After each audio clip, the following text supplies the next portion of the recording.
I had determined to paint a portrait of Mr. Friend. I was already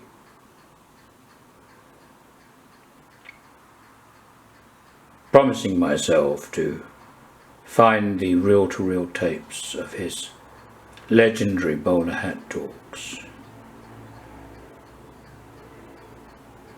Yet as I painted, I could see there was difficulty ahead.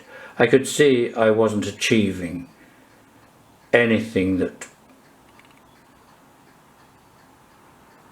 resembled Philip Friend. My wife had already said you need to allow the image to materialize, to manifest from your subconscious, which is the only recorded pictures I have of him. Well, film really. And I took no photographs, regrettably, at the time. I wish I had, of course. But it was well over half a century ago, and it was always just unexpected and casual visits from Mr. Friend, who was indeed the man from the Prue, but unique nonetheless, unlike any other man from the Prue, I'm sure. And he stayed in the memory, not just mine, but others. Arthur, for example, was stuck in the memory. And I just knew I had to paint his character from another time. He was even antiquated then. So I put brush to, well, in this case paper, to paint a portrait in watercolour of him, and it was going badly. I really felt I wasn't going to capture Mr. Friend.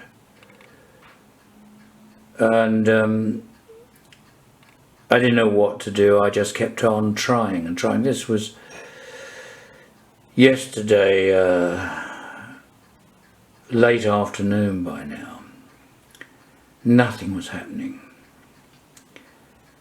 It was almost like unrecognizable caricature of somebody I didn't even know. And I was getting tired. It wasn't especially hot. Studios' doors are always open. And I could feel myself getting more and more tired. And I was doing the thing, not seated, but standing. And I felt myself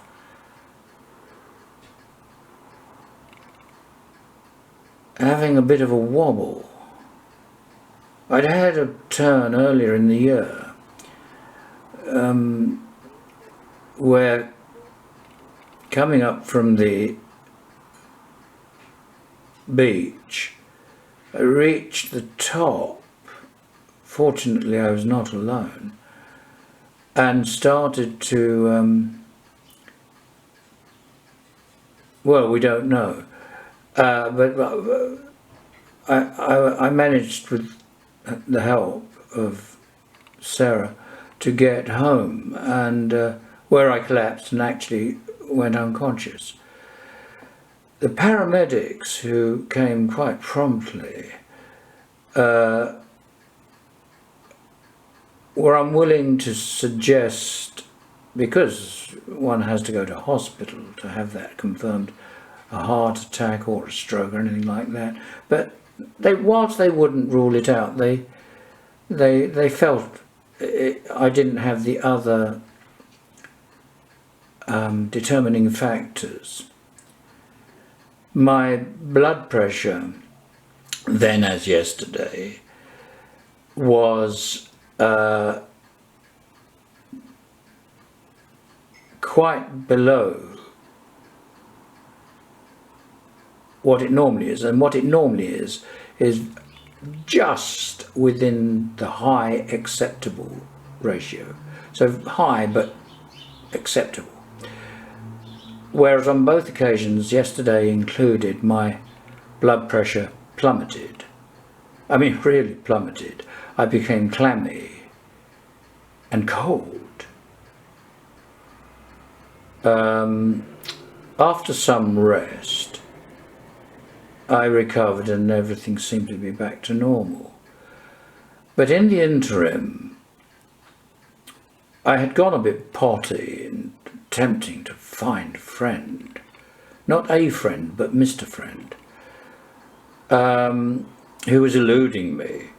And I went a bit frantic. I actually tore the paper on which I was painting, a cartridge paper. And it was, and this was the moment of the wobble, of course, or some people might call it a turn. And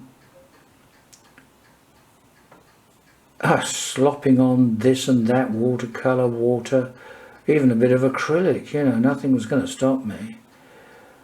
And then he emerged, splashing the thing with water, and there he was. He suddenly emerged. I recognised him for the first time in over half a century. That indeed is Mr. Friend. As soon as I'd recovered from my turn, I telephoned Arthur and said, I've got him. I've got him in watercolour and acrylic. I've got him. And I also mentioned the wobble I'd had, and Arthur listened patiently. He was, I think he was washing up some cups and saucers or something in the kitchen. But he was glad to know that I'd finally managed to reproduce Philip Friend in watercolour. And here you have it, of course.